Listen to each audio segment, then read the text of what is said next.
Welcome to lecture 2. In this lecture, we'll complete section 3, falling objects. So in this lecture, we'll talk about how to relate the motion of a freely falling body to the motion with constant acceleration. Second, we'll try to calculate the displacement, velocity, and time at various points in the motion of a freely falling object. And finally, we'll try to compare the motions of different objects in free fall. So how do you define free fall? So let's say, for example, when you freely throw a body, meaning that whenever you talk about freely falling body, its initial velocity is 0. So when you drop it with initial velocity, in the first second it travels 4.9 meters.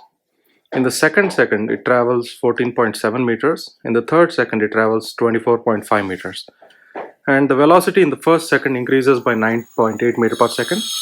In the second second it increases to 19.6 meter per second, and in the third second it increases to 29.4 meter per second. So next let's talk about free fall. So free fall here is the motion of a body when only the force due to gravity is acting on the body. So whenever we talk about free fall, so free fall specifically means motion due to gravity. So motion due to gravity. The acceleration of an object in free fall is generally called as the acceleration due to gravity, or we can also call it free fall acceleration, and it is denoted by a subscript g or g itself on the Earth's surface. So this free fall acceleration is generally same for all objects regardless of the mass. So this is the first things that was proven by Galileo. So Galileo proved that all objects fall to the ground at the same rate. So that rate of travel is denoted by the acceleration, is generally given by the acceleration of the body. So for example, when you're traveling down an elevator, and if you're in free fall, you'll be traveling at a speed of with an acceleration of 9.81 meter per second square. So this is the value that we're going to use in this lecture, in this chapter. Remember that g and generally it varies with height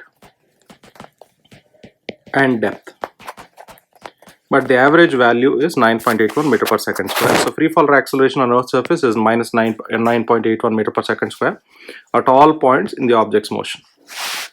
So consider when you throw a ball upwards. So when you're moving upward, so what happens is the velocity will start decreasing. So you're going to have an initial velocity, but as you go up and upward, the body's velocity will start decreasing and the acceleration will be minus 9.81 meter per second square, or minus g. So a becomes minus g when you have a body being projected upward. At the top of the path, the velocity becomes 0, but the acceleration stays the same, minus 9.81 meter per second square. And when you're moving downward, so the velocity is decreasing and the acceleration is plus 9.81 meter per second square. So the acceleration becomes plus 9.81 meter per second square. So a becomes equal to plus g. So this is in terms of free fall. So these are the three things that you have to remember: at the bottom of the path, at the top of the path, and at back onto the ground. So these are the three things that are going to happen. So let's try and use a problem to explain this phenomenon. So let's say we have an example where they're saying that so Jason here hits a volleyball so that it moves with an initial velocity of 6 meter per second straight upward. If the volleyball starts from 2 meters above the floor, how long will it be in the air before it strikes the floor? Now let's try and draw a diagram here. So let's say this is the ground, and let's say initially he's at 2 meters, so it starts at 2 meters. So this distance here is 2 meters.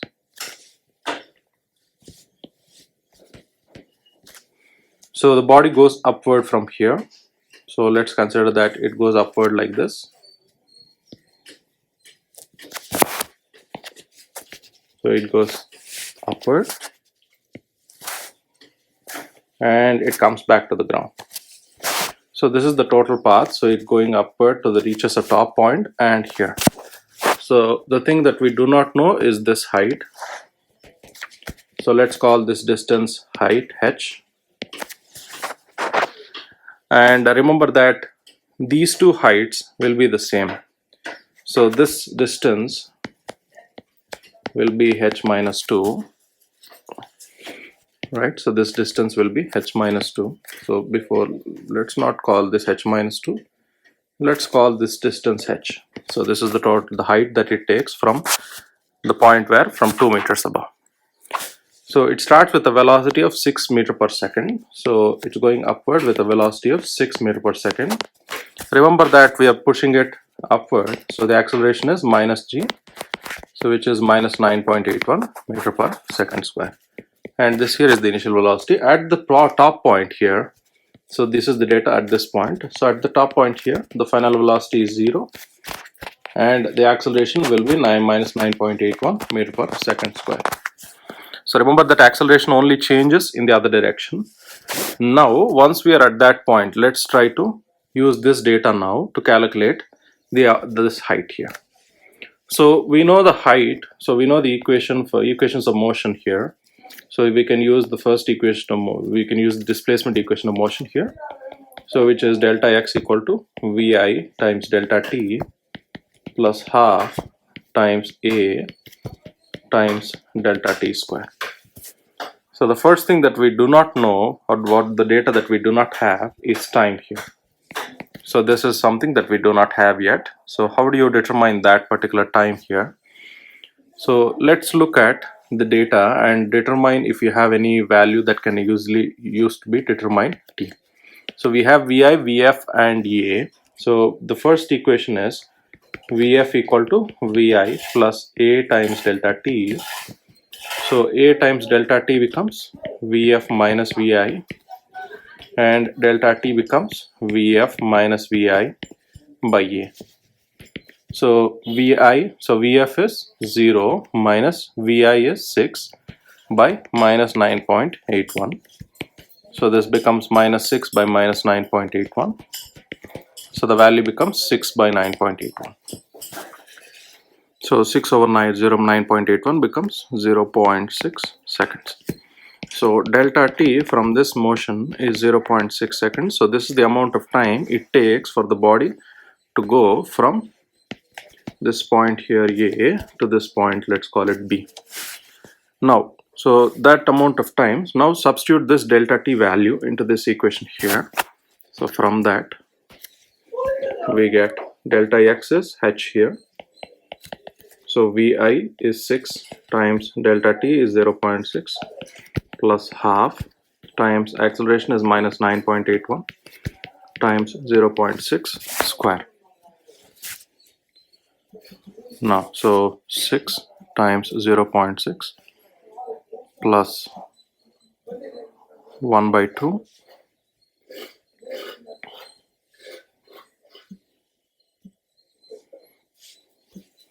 times minus 9.81 times 0.6 square. So that value becomes 1.8342. So, or simply we can write it as 1.8 meters. So the height h here is 1.8 meters. So they're asking us how long will it be in the air before it strikes the floor. So first things first, they're asking, so we calculated the total height. So this total height from B to C here, this point C, so this height here is 1.8 meters. So 2 plus 1.8 becomes 3.8 meters. So we need the last one, B to C. So B is here and C is to the ground. And the total time taken is what they're asking us here. So let's call it delta T2, and this time delta T1 is 0.6 seconds. So why did we need the height here? 3.8 meters. Remember that in free fall here, what are the initial conditions here? This entire height is 3.8 meters. So at this point, Vi is 0 and the acceleration is plus 9.81 meter per second square. And finally, the final velocity is 0. So how would you calculate delta T2 here? Again, use the same principle. Vf equals Vi plus A times delta T. So Vf here is 0 equals Vi is 0 plus acceleration. So VF is, so we're gonna need VF here. Now the question is, we do not know VF. So what you can do here is, rather than using this equation, use the equation that includes height. So we know the equation delta x equals VI times delta t plus half times A times delta t square. So we know delta x here, that is 3.8 meters, is equal to VI is 0 times 0.6 plus half times acceleration is 9.81 times 0.6 square. Now from this we can write 3.8 meters equals, we do not know delta t. So this is delta t2 square. So it becomes half times 9.81 times delta t2 square. So this delta t2 square becomes 3.8 times 2 by 9.81. So 3.8 times 2 divided by 9.81. So that value becomes 0.7747. Now take delta t2 becomes square root of 0.7747. So square root, so delta t2 becomes 0.88 second. Now, so we know that the total time is the sum of delta t1 plus delta t2. Remember that we are calculating first this time, we have calculated this time first, and then we have calculated the second time, which is 0.88 second. So you have 0.6 plus 0.88 second, so which is nearly equal to 1.48 second. So which round it off to 1.5 second. So this is your final answer. So delta t is 1.5 seconds. So this is the total time taken for the body to reach the ground. So this is the idea for the problem. So with that, we end our lecture on motion in one dimension.